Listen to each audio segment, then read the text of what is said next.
ಅಭಿಪ್ರಾಯ ಬಿಟ್ಟದ್ದು ಇವತ್ತು lower K G upper K G ಹಿಡ್ಕೊಂಡು ಮೇಲಿನ PUC ತನಕ ಹೈಯರ್ ಎಜುಕೇಷನ್ ತನಕ ಪ್ರೈವೇಟ್ ಚಲೋ ಕಲಿಸ್ತಾರೆ ಅನ್ನೋಂಥ ವಾತಾವರಣ ಕ್ರಿಯೇಟ್ ಆಗಿದೆ.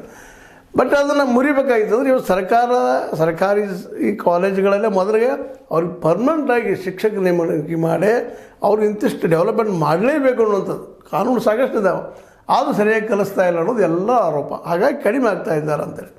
ಹಾಗಾದ್ರೆ ಇದಕ್ಕೆ ಪರಿಹಾರ ಏನು ಅಂದ್ರೆ ಸರ್ಕಾರ ಹುಡುಕ್ಬೇಕಾಗ್ತದ. ಮೊದಲದಾಗೆ ಸ್ವತಂತ್ರವಾದ ಮೀಡಿಯಾಗೆ ಬೇಕಾಗಿರುವುದು ಸ್ವತಂತ್ರ ಧ್ವನಿ.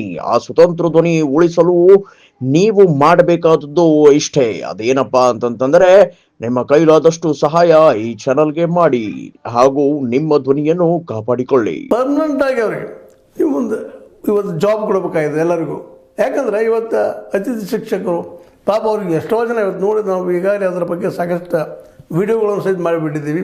ಅನೇಕ ಶಿಕ್ಷಕರು ಏನಪ್ಪ ಅಂತಂದ್ರೆ ಪ್ರೈವೇಟ್ದಲ್ಲಿ ಕೊಷ್ಟು ತೊಗೊಂಡು ಕೆಲಸ ಮಾಡ್ತಾ ಇದ್ದಾರೆ. ಯಾಕಂದರೆ ಪ್ರತಿ ತಿಂಗಳು ಕೊಡ್ತಾ ಇದ್ದಾರೆ. ಆದರೆ ಗೌರ್ಮೆಂಟ್ದಲ್ಲಿ ಹಂಗಿಲ್ಲ. ಅತಿ ಶಿಕ್ಷಕರಿಗೆ ಕೆಲವೊಮ್ಮೆ 3 ತಿಂಗಳು, ಕೆಲವೊಮ್ಮೆ 6 ತಿಂಗಳು ಬಿಟ್ಟು ಪೇಮೆಂಟ್ ಕೊಡುವಂಥದ್ದು ಅಥವಾ ವರ್ಷದ 6 ತಿಂಗಳ ನಂತರ ಕೊಡುವಂಥದ್ದು ಇಂಥವೆಲ್ಲ ಕಾಣ್ತಾ ಇದ್ದಾವೆ ಅಂತೇಳಿ. ಅಂದ್ರೆ ಸರಿಯಾಗಿ ಪೇಮೆಂಟ್ ಇಲ್ಲ, ಮತ್ತು ಪೇಮೆಂಟ್ ಕಡಿಮೆ, ಗ್ಯಾರಂಟಿ ಇಲ್ಲ ಲೈಫ.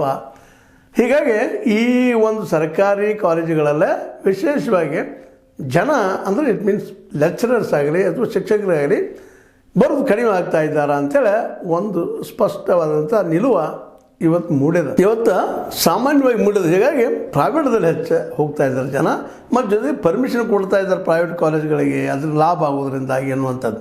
ಅಂದರೆ ಪ್ರೈವೇಟ್ ಕಾಲೇಜುಗಳಲ್ಲೇ ಅವರು ಫೀಸ್ ಸಾಕಷ್ಟು ತೆಗೆದುಕೊಳ್ತಾರೆ, ಮತ್ತು ಟ್ಯೂಷನ್ ಕ್ಲಾಸಸ್ಗೂ ಮತ್ತು ದುಡ್ಡು ವಸೂಲಿ ಮಾಡ್ತಾ ಇದ್ದಾರೆ. ವಿಶೇಷವಾಗಿ ಮಧ್ಯಮ ವರ್ಗದ ಜನ ಅಲ್ಲಿ ಹೆಚ್ಚು ಹೋಗೋದ್ರಿಂದ